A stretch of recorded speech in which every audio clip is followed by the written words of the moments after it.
Bonjour, nous avons vu au chapitre 1 comment on produit les rayons X et quels sont les mécanismes de cette production des rayons X.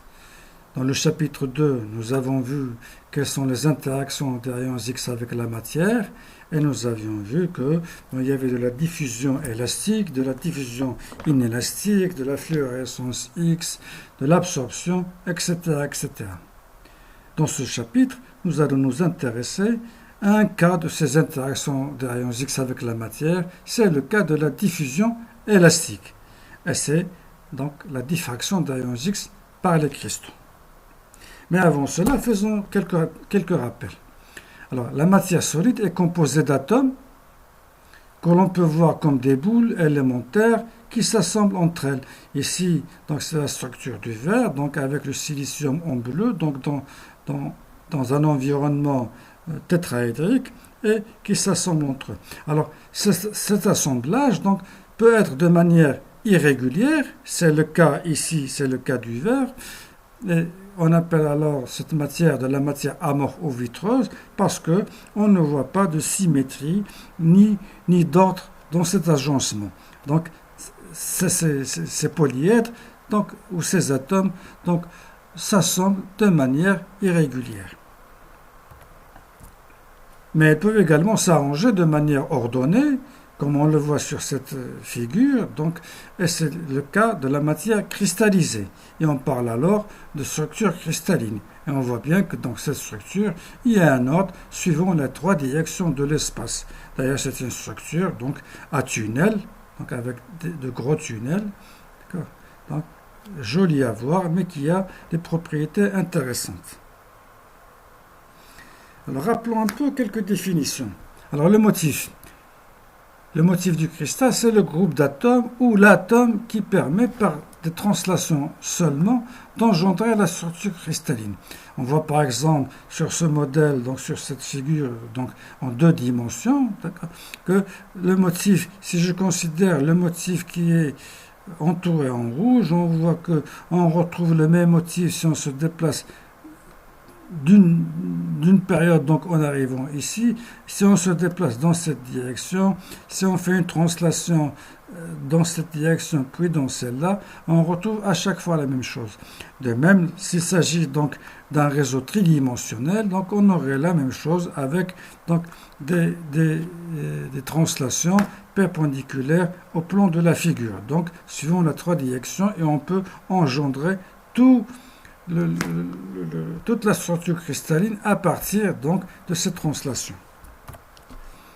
De même, vous avez vu en cristallochimie la définition d'une maille élémentaire, c'est le plus petit volume cristallin qui conserve toutes les propriétés physiques, chimiques et géométriques du cristal. Elle est définie par les trois angles alpha, bêta, gamma et par les trois vecteurs A, B et C. Vous avez ici la maille élémentaire de la fluorine CaF2 avec les ions Ca2+, en cubique à face centrée et les ions F- qui occupent tous les sites tétraédriques. D'ailleurs, si je prends un cristal de sel, par exemple NaCl, donc il a certaines propriétés, si je broie, si je casse ce cristal de sel, je vais toujours avoir donc les mêmes propriétés. Et si je continue comme ça à casser donc ce cristal, ces grains de sel, j'arrive à un moment où j'arrive à la maille élémentaire. Et cette maille élémentaire a toujours les propriétés donc de NaCl. Mais si je casse cette maille élémentaire, je casse les liaisons, je n'ai plus les mêmes propriétés, je n'ai plus les propriétés de NaCl. Donc, ça ne représente plus NaCl. C'est pour ça qu'on dit la maille élémentaire, c'est le plus petit volume qui représente le solide. Une autre définition, c'est la définition du cristal. Alors, un cristal, c'est un solide constitué d'un ensemble d'atomes qui sont organisés suivant un ordre défini. Et il est engendré par la répétition périodique d'atomes ou de groupements d'atomes, donc suivant les trois directions de l'espace non coplanaire. Ça, je prends toujours l'exemple donc, de la fluorine CaF2. Donc on a des cristaux de CaF2, donc de différentes formes. Là, c'est un cube, là, c'est une bipyramide à base carrée, et là, c'est un cube aplati. Eh bien, si on veut voir comment est et fait ce cube, eh bien ce cristal donc, qui a la forme d'un cube, il est construit donc, c'est comme si on avait posé une maille à côté de l'autre, une maille à côté de l'autre, suivant les trois directions de l'espace A, B et C. Donc c'est comme si on construisait un mur et qu'on posait une brique à côté de l'autre, etc. Et bien c'est la même chose. Donc ce cristal, il est construit donc, avec une maille à côté de l'autre, sans qu'il y ait de défaut, sans qu'il y ait une maille de travers, etc. Alors pourquoi on a différentes formes pour le même composé, pourquoi on a différentes formes de cristaux? Eh bien, tout simplement, ça dépend des conditions de fabrication, d'élaboration de ce cristal, c'est-à-dire les conditions de température et de pression, mais également de la dynamique de germination des éléments présents dans ce cristal. Là, on voit des cristaux de FeS2, de la pyrite, un sulfure de fer. Donc, même chose, donc ils ont différentes formes. Et donc, c'est une maille élémentaire qui se répète donc, pour donner donc, ces formes géométriques. Et l'association du motif avec le réseau tridimensionnel, donc ça nous donne le cristal, c'est-à-dire un motif qui va se répéter dans les trois directions de l'espace, dans le réseau, et qui va nous donner un cristal tridimensionnel. Et les extrémités des vecteurs qui définissent les translations dans tout l'espace constituent un ensemble de points qu'on appelle les nœuds du réseau réciproque, que vous avez déjà vu en cristallochimie. Alors, cette association motif-réseau, elle est caractéristique de l'état cristallin. On a vu tout à l'heure que le verre, donc il n'y avait pas d'ordre, il n'y avait pas donc d'association motif-réseau, il n'y avait pas un motif qui se répétait dans un réseau, mais là, pour l'état cristallin, cette association motif-réseau est caractéristique de l'état cristallin. Elle est d'ailleurs la base de la diffraction des rayons X par le cristaux que l'on va voir tout de suite. Alors intéressons-nous donc à la diffusion des rayons X, à la diffusion élastique des rayons X par la matière solide.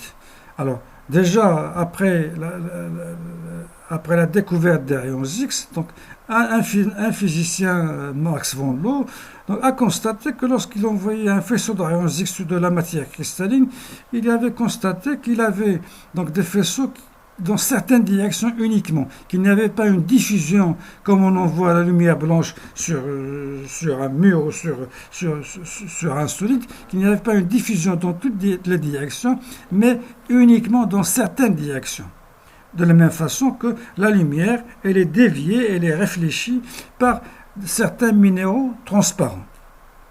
Alors cette expérience, donc reproductible, il en a conclu que les rayons X sont de nature ondulatoire.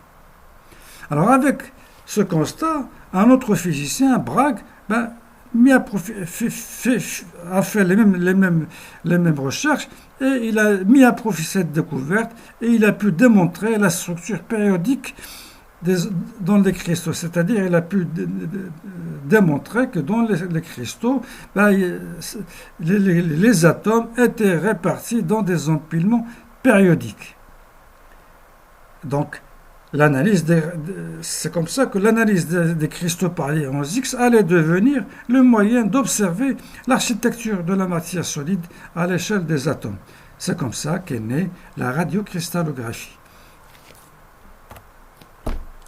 Alors, qu'est-ce qui se passe lorsqu'on envoie un faisceau de rayons X sur de la matière? Alors, si je considère un atome isolé, avec Z électrons, et que j'envoie une onde incidente qui a une période lambda, qui est la longueur d'onde, et une amplitude déterminée. Et je l'envoie avec une pulsation oméga. Alors, lorsque cette onde arrive sur l'atome, eh bien, tous les électrons de l'atome vont eux aussi diffuser une onde avec la même amplitude, la même pulsation et la même période, puisqu'il s'agit, comme on a dit, d'une diffusion élastique. Donc, tous les électrons vont diffuser dans toutes les directions. Si maintenant je considère un groupe d'atomes équidistants, c'est-à-dire avec une certaine périodicité, eh bien, les faisceaux de rayons X incidents va provoquer là encore la diffusion de tous les électrons de chaque atome. Et on va avoir donc là encore, plusieurs ondes diffusées. Et il va y avoir, à un moment donné, une intersection. Ces ondes vont se rencontrer et ils vont, on va dire qu'ils vont interférer entre elles.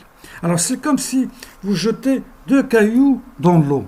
Si vous jetez deux cailloux dans l'eau, chacun donc, va donner des cercles concentriques donc, qui avancent, donc une onde donc, avec une amplitude et une pulsation. Et lorsque ces ondes se rencontrent, on constate qu'il y a formation par endroit d'une petite vague, une vaguelette. Donc c'est comme si l'amplitude de l'onde augmente et à côté on voit qu'il y a un creux, c'est comme si l'amplitude de l'onde diminuait. Eh bien c'est ça les interférences. Et on dit à ce moment-là, on dit dans un cas, si les ondes qui se rejoignent, s'ils sont en opposition de phase, c'est-à-dire si l'une est au maximum alors que l'autre est au minimum, eh bien l'onde résultante, la résultante ou la somme des deux, ça nous donne une onde d'amplitude nulle. C'est le cas lorsque la différence de marche de ces ondes est égale à un nombre non entier de longueur d'onde, n n'étant pas entier. On dit alors qu'il y a destruction ou interférence destructrice. Mais par contre, lorsque les deux ondes sont en phase, c'est-à-dire elles sont au maximum ou au minimum en même temps, eh bien la résultante est la somme des deux amplitudes. Et on dit alors qu'on a des interférences constructrices. Et ceci arrive lorsque la différence de marche est égale à un nombre entier de longueur d'onde.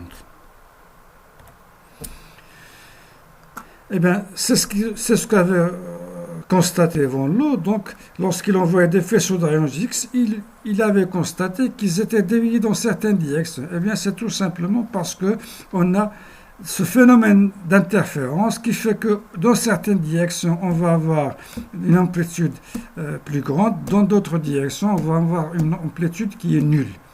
Et ce phénomène de diffraction, d'interférence, dans ce cas, on l'appelle le phénomène de diffraction. Parce que la diffraction n'est rien d'autre que le résultat des interférences ou de l'interférence des ondes diffusées par chaque atome.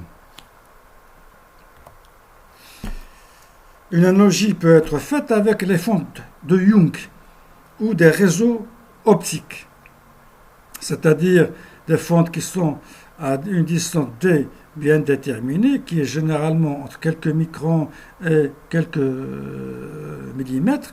Si on envoie une onde, on voit que une onde incidente, eh bien on voit que on va créer donc plusieurs ondes et ces ondes vont pouvoir interférer entre elles et on constate si on place un écran sur le chemin de ces ondes que dans certaines régions on va voir de la lumière et dans d'autres régions on va avoir de l'obscurité, c'est-à-dire dans une région là où on a des interférences qui s'ajoutent, on va avoir une lumière, et là où on a des interférences qui s'annulent ou qui sont destructrices, eh bien on va avoir absence de lumière et donc obscurité. Et ceci n'est valable que si la dimension de l'ouverture est du même ordre de grandeur que la longueur d'onde de l'onde. Alors dans notre cas, nous allons utiliser la diffraction par les cristaux. Or, les longueurs d'onde que l'on va utiliser, ce sont des longueurs d'onde de quelques angstroms, et les distances réticulaires dans les cristaux sont également de quelques angstroms. C'est pour ça qu'on a ce phénomène de diffraction. Et on le voit ici, donc, ce phénomène de diffraction qui nous donne des franges claires et des franges sombres. Alors si maintenant on place un détecteur, au lieu de placer un écran, de placer un détecteur, donc il va faire donc un balayage, donc en tournant autour donc de l'échantillon, eh bien on va constater que pour certains angles de θ, on va avoir donc des interférences constructrices et ça va nous donner des pics ou des raies de diffraction. Et dans d'autres directions, eh bien on ne détecte rien parce que l'intensité ou l'amplitude est presque nulle. C'est ce qu'on appelle la ligne de fond. Il est à noter que, on parle d'intensité ou d'amplitude, ça revient au même, puisque l'intensité, c'est le module carré de l'amplitude.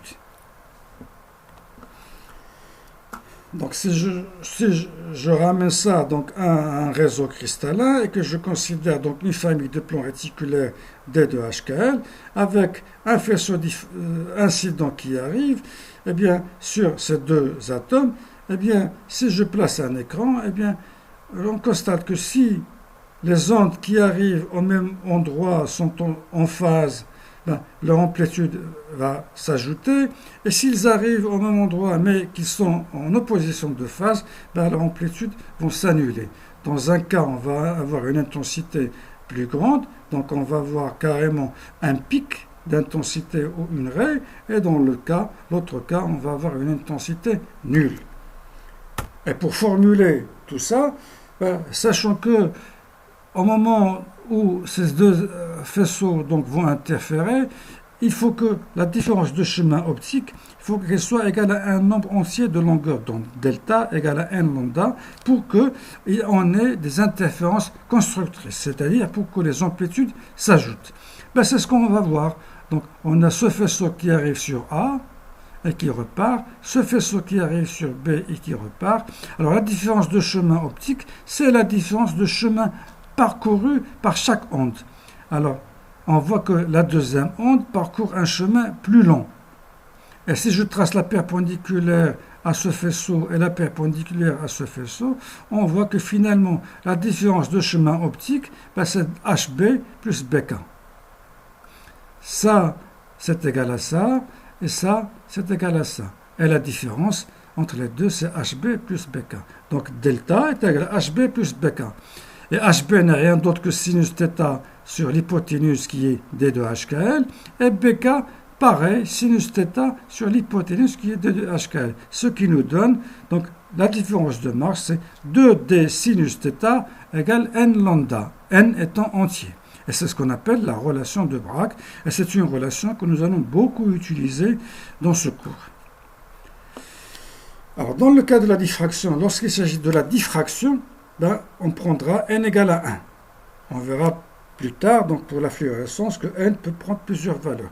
D'ailleurs, on démontrera en TD donc, pourquoi on prend n égale à 1. Et tout se passe donc finalement comme si les faisceaux étaient réfléchis par chaque plomb de la famille réticulaire considérée. D'ailleurs, sur le schéma précédent, on voit que le faisceau arrive en faisant un angle θ avec le plomb, et le faisceau diffracté fait le même angle θ avec ce plomb. C'est comme si on avait un miroir. C'est comme si on avait un miroir, donc, et le faisceau était réfléchi sur ce miroir.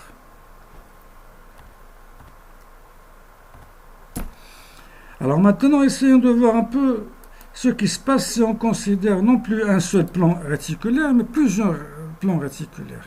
Considérons, donc on a dans ce cas, je reviens au pointeur, on a donc cette famille donc D1 de plans horizontaux, on a cette famille de plans D2, et on a cette famille de plans D3, avec des distances réticulaires DA2HKL différentes. On a plusieurs types de plans HKL. Eh bien, le premier plan arrive et fait un angle θ avec le plan HKL. Donc on a notre faisceau qui fait un angle θ avec le plan D2HKL, horizontal. Eh bien, il va nous donner un faisceau qui va être diffracté en donnant également un angle θ, pardon, pas celui-ci,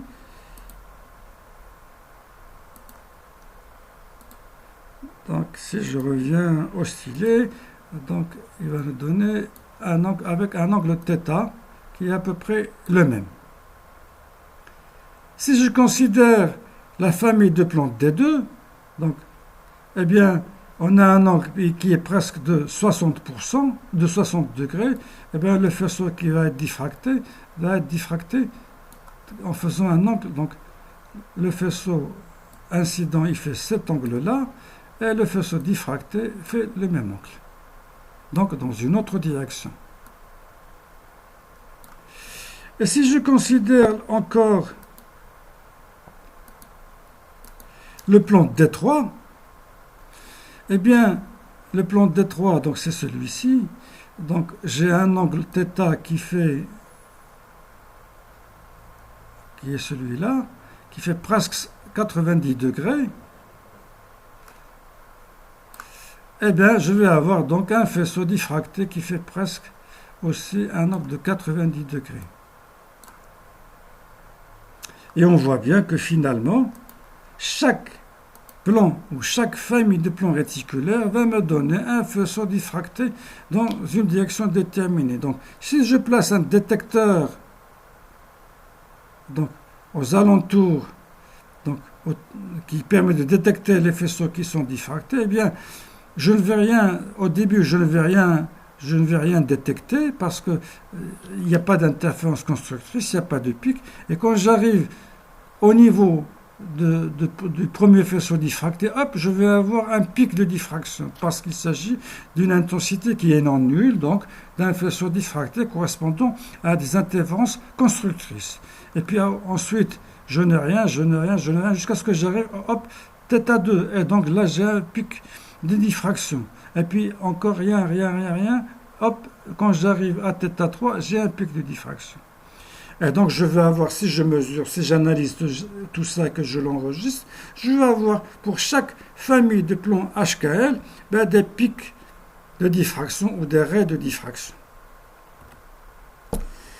C'est ce qui est représenté ici. Donc ici, on a donc un cristal. Donc la famille de plans, celle qui est en noir, donc cette famille de plans va diffracter dans une direction qui fait θ1. Cette autre famille de plans va diffracter dans une direction qui fait un angle θ2 différent. Et si donc je mesure donc, ces angles de diffraction, j'arrive donc à plusieurs pics de diffraction.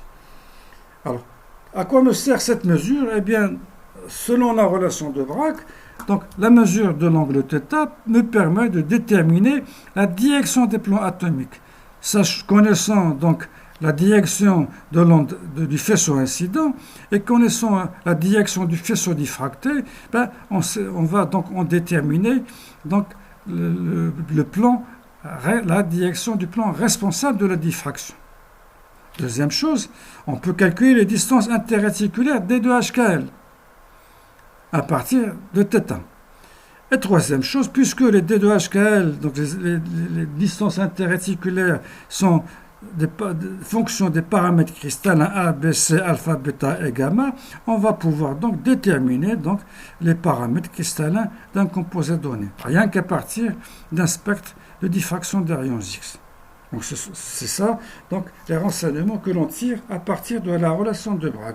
Et on a donc des spectres de ce genre. Donc là c'est le diffractogramme ou spectre de diffraction de TiO2 rutile qui est enregistré. Donc en enregistrant les angles de diffraction, on constate qu'on a par endroit donc une intensité qui est presque nulle. C'est ce qu'on appelle la ligne de fond. Et dans cette ligne de fond, on va retrouver donc toutes les interférences donc destructrices, donc qui ont une amplitude presque nulle. Et par endroit, on a, correspondant à des angles θ bien précis, des pics de diffraction. Il y a celui-ci, celui-là, etc., etc. Et chaque pic de diffraction, à chaque pic, correspond à un plan réticulaire donc qui a diffracté. Là, c'est le plan 1,1,0. Là, c'est le plan 1,0,1. Et les autres, c'est d'autres plans. Alors, une autre remarque que l'on peut faire sur ce diffractogramme, c'est que les intensités des raies ne sont pas les mêmes. Elles sont variables suivant les plans. Alors, pour comprendre ça, nous verrons ça, Inch'Allah, la séance prochaine. Je vous remercie.